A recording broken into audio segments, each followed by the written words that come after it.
Yo tout le monde, la fin de la journée, on va se rentrer tranquillou et on va récupérer la belle parce que ça fait 2 jours qu'on roule avec la bête, histoire de changer un peu.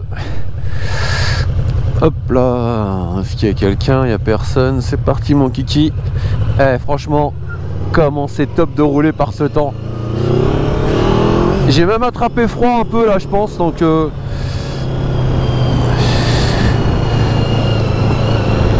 ouais, la caméra elle est bien branchée, je crois qu'elle tourne, parce que cette GoPro elle me fait voir de toutes les couleurs. Bon alors, j'aimerais vous parler de mon tonton du bled cette fois.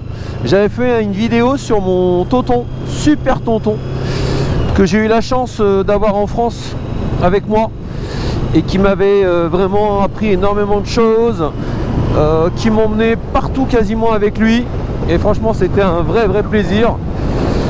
Et là je vais vous parler de mon tonton du bled, d'où le titre de cette vidéo. Alors mon tonton du bled, tout le monde l'appelait Dada. Alors Dada ça veut dire tonton justement, la traduction de Dada en kabyle. Et c'était son prénom c'est Mohamed, mais personne l'appelait Mohamed. En réalité tout le monde l'appelait Dada. Et tout ça pour vous dire qu'il nous a tous élevés, tous autant que nous sommes, moi déjà y compris, avec ma mère. Parce que quand mon père est venu après la guerre d'Algérie pour essayer et tenter sa chance en France, donc je vous ai raconté ça dans le premier épisode de cette série, où je vous ai raconté l'arrivée de mon père de l'Algérie en France, où il est arrivé à Levallois, voilà, à Suresnes d'abord et puis Levallois après. Enfin toujours pour dire que il nous a tous élevés, donc le fameux tonton Idir, il était aussi en France, donc toute sa famille était au bled. Donc du coup c'est également lui qui nous a tous élevés.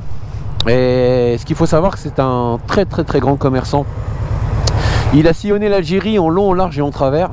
Donc en fin de compte il était avec son camion et il allait chercher des fruits et légumes en grossiste. Et il allait un peu partout. Il a même eu déjà un accident assez grave, il s'en est bien sorti. Parce que voilà, hein, quand on est mort de fatigue malheureusement. Mais tout ça pour dire que c'est quelqu'un qui a énormément apporté pour toute la famille.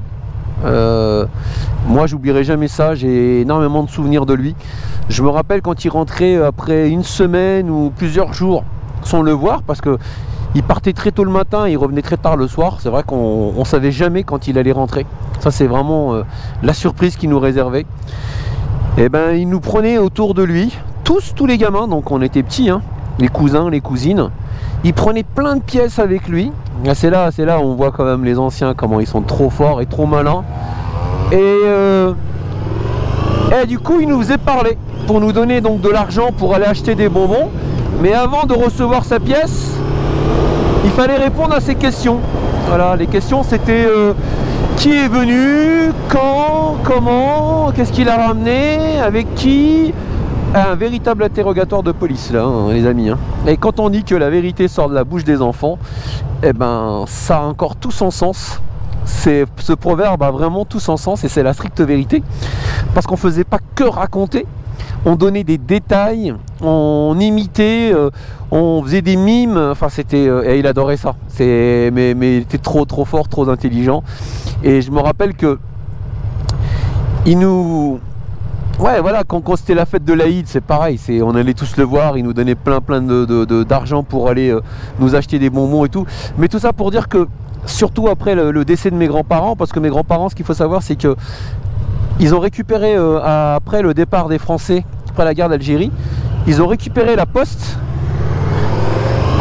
Nos voisins, ils n'ont pas eu de peau, ils ont récupéré la prison juste à côté. Et donc mes grands-parents, ils ont récupéré vraiment une magnifique maison coloniale, enfin qu'ils ont donc acheté derrière, après le départ. C'était l'ancienne poste, avec un jardin, vraiment grande. Et ce que j'adorais dans cette vie de famille, et quand on dit, c'est qu'on a grandi, comme on dit, toute la smala ensemble. Et ça n'a pas de prix ça les amis, vraiment j'ai grandi avec tous mes cousins, mes cousines. Voilà, les femmes s'occupaient de l'intérieur. Et puis j'allais dire les hommes, mais en réalité il n'y en avait qu'un, c'était lui, parce que honnêtement les autres, je sais pas, soit ils étaient trop jeunes, mais celui qui ramenait vraiment bah, je dirais bah, le pain à la maison, c'était lui. Voilà, je ferme ma visière, je sais pas si vous allez m'entendre un peu mieux. Mais voilà, c'est vraiment un souvenir énorme que j'ai. Et j'ai vu son fils récemment là, qui est passé me voir au bureau.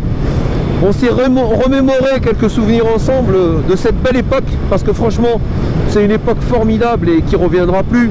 Parce que cette maison où j'ai grandi avant de venir en France, j'étais même à l'école là-bas, parce que j'ai commencé à aller à l'école.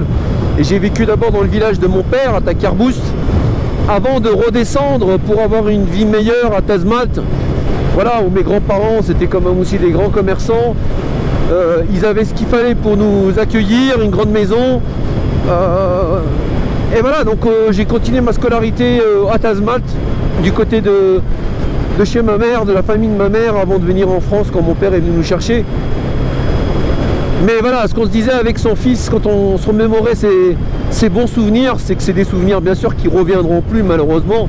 Et c'était une autre époque, mais c'est une époque formidable et que j'adorais. Parce qu'aujourd'hui, bah, ils ont divisé la maison en plusieurs parties. Donc chaque frère a récupéré bah, le nombre de mètres carrés qui lui revient. Ils ont chacun construit comme ils voulaient. Mais le problème, c'est que maintenant, quand je vais en vacances les voir, bah, je retrouve plus cette ambiance qu'il y avait avant. Voilà, quand on met un mur entre deux personnes, en réalité, il n'y a plus de communication. Et c'est exactement ce qui se passe aujourd'hui. Et ce que j'aime pas trop là-bas, et ça c'est vraiment typique de chez nous, et je pense que c'est général et planétaire certainement, c'est que quand vous rendez visite à l'un, il vous parle de l'autre qui est juste de l'autre côté du mur. Quand vous rendez visite à l'autre, il vous parle de l'un qui est de l'autre côté du mur. Et en fin de compte, c'est vous arrivez de vacances, vous voulez juste prendre du bon temps, voir un peu les cousins, les cousines, mais vous n'avez pas envie d'écouter leurs histoires, quoi. Il y a les histoires qu'il y a entre les uns et les autres, bah, ça ne nous regarde pas en réalité, hein. Donc, et c'est ce côté-là que je déteste aujourd'hui et qu'il n'y avait pas avant. Avant, il y avait une télévision, je me rappelle, c'est une Thomson, une télévision pour toute la famille. Et on avait une chambre qu'on avait un peu transformée, on va dire, c'était le salon. Et tout le monde se réunissait devant cette télévision. Ben voilà, pour profiter d'un film, d'une émission, enfin peu importe. Mais c'était juste extraordinaire, toute la famille réunie. Moi je me rappelle, on avait du côté de ma mère, ils avaient un cousin à eux qui était menuisier. Il nous avait fait des petits bancs, en fin de compte c'est un petit tabouret en réalité, c'est un petit tabouret à chacun pour s'asseoir dessus. Et moi mon tabouret il fallait pas le toucher. Même quand il y avait des invités, c'est des personnes âgées. Quand je voyais quelqu'un sur mon tabouret, bah putain je tapais un scandale et il fallait que je le récupère. Et ce tabouret là, je me rappelle, moi quand je regardais la télévision, j'avais un tic, il fallait que je sois pile poil en face de la télévision. Peu importe si c'est près, si c'est loin, mais il faut que je sois en face. Je ne pouvais pas regarder la télé en biais. Alors ce que je faisais, c'est que je prenais mon petit banc, je me collais à la télévision et je reculais pour être toujours tout droit. Et il fallait que personne se mette devant moi. Ah ouais, c'est vrai que le fait que mon père soit en France, que j'étais fils unique, bah on était un peu pourri gâté par notre grand-mère. Parce qu'on n'avait pas notre père à côté de nous et que les autres avaient leurs parents. Donc du coup bah voilà, on avait un petit plus, je dirais un petit plus par rapport aux autres. Je me rappelle même de ma grand-mère, parce que le problème aussi de vivre comme ça tous ensemble, c'est que tout se sait forcément. Il y a des choses, si on ramène quelque chose, il faut le partager avec tout le monde. Donc il y a des choses comme ça, des petits extras, où ma grand-mère, elle pouvait te donner une orange, une grosse orange, à l'écart de tout le monde, pour que tu puisses la déguster tout seul. Je sais que c'est pas cool, mais quand tu es enfant, de toute manière, tu le sais pas, donc voilà, tu n'as pas vraiment la notion du partage. Mais en même temps, quand une famille est très très nombreuse, bah tu peux pas couper l'orange en 22 ou 25 morceaux, quoi. Ça commence à faire vraiment des petits morceaux rikiki. Mais cette ambiance, les amis, c'est une ambiance mémorable. Vraiment mémorable. فوالا دوني ثاين استعديت دوني ثاقي جامد دوغا لك قرنا كن هذا هضره شو تقبيليت باسكو حملنا تقبيليت مي اخويا جامد تسوق دوني ثاقي جامد تسوق يرنو امنو كان ازمنا دوغا التورا ولا هذا سينير ديريكت. Excusez-moi mes amis, j'ai ouvert une petite parenthèse en kabyle pour dire que cette période, je la revivrai s'il fallait aujourd'hui et que je signerai tout de suite pour la revivre, tellement que c'était une époque formidable. Bah malheureusement comme il n'y en a plus quoi. Donc et le problème c'est ça, c'est que bah on est nostalgique du passé hein. Après je pense que il faut vivre avec son temps. Mais c'était juste, c'est vrai, c'était une époque formidable, vraiment extraordinaire. Ah ouais, vraiment, c'est mémorable, c'est inoubliable. Et je kiffe quand je vois mes cousins reparler de cette période. Alors je me rappelle, on avait à l'arrière, donc on avait un grand jardin, on avait même une écurie au fond. Alors nous, la sieste, mes amis, au bled, comme dans tous les pays du sud, la sieste c'est obligatoire quoi. C'est les grandes personnes, les personnes âgées, elles font la sieste. Alors les gamins, forcément, on n'a pas envie de faire la sieste. Alors on attendait que l'ensemble des personnes âgées fassent la sieste. Et ce qu'on faisait, c'est qu'on avait une grande, comment dire, on avait, comment dire, un endroit, on bouchait en fin de compte, il y avait un égout, on bouchait l'égout avec des serpillères, avec des chiffons, enfin tout ce que vous voulez. On mettait de la flotte de manière à faire une sorte de piscine en fin de compte hein. Mais quelle piscine les amis hein. Une piscine, c'était une pataugeoire, on avait allez, 3 mm d'eau à peine et sans exagérer. On se mettait en ce qu'on pouvait hein. Il n'y avait pas forcément de maillot de bain mais en slip, en culotte, en tout ce que vous voulez. Et là on court et on glisse, mais on glisse sur le béton, mais à devenir rouge. Mais quand je vous dis rouge, pas forcément. Bah on est la peau complètement à vif sur le béton. À force de glisser dessus, on devenait tout rouge. Mais qu'est-ce qu'on s'éclatait. Alors par contre, comme au bout d'un moment on faisait à chaque fois du bruit parce que bah, ça chahute hein. Cousins, cousines, on était quand même relativement nombreux hein. Donc ça se tamponnait, ça criait. Et bah du coup on préparait nos affaires. Donc pantalon, enfin comment on était habillés. On préparait ça vers l'écurie et le jardin là-haut. Et quand une personne adulte se réveillait, et ben forcément il venait nous chasser. Mais je vous jure c'est vrai hein. On prenait nos affaires, on n'avait pas forcément le temps de s'habiller. Et on partait comme une balle, avec nos affaires sous les bras, pour aller se réfugier en haut. Et on sortait à l'extérieur dans la rue hein. C'était ah ouais, ça c'est vraiment une époque. Bah, c'est une époque voilà, que les jeunes d'aujourd'hui malheureusement ne revivront pas. Peut-être à travers cette vidéo ils vont entendre un petit peu ce genre d'anecdote et en parler peut-être avec leurs parents. Mais quelle époque formidable, mais vraiment formidable, ça a été génial. Comme pendant le ramadan, on tapait le ballon devant la porte à des heures pas possibles, jusqu'à des 3h, 4h, 5h du matin. Mais c'était juste... Ah ouais, moi franchement j'ai kiffé cette période.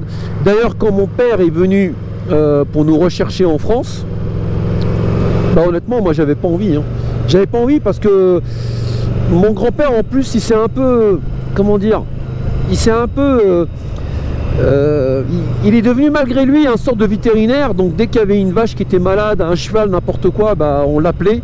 Et franchement j'ai eu la chance d'assister quasiment à pas mal de naissances, que ce soit un petit veau, un petit agneau, mais vraiment j'ai vécu, voilà, j'ai vécu vraiment des choses très très fortes quoi. Et quand mon père est venu pour nous ramener en France, mais j'avais juste envie de rester là-bas quoi.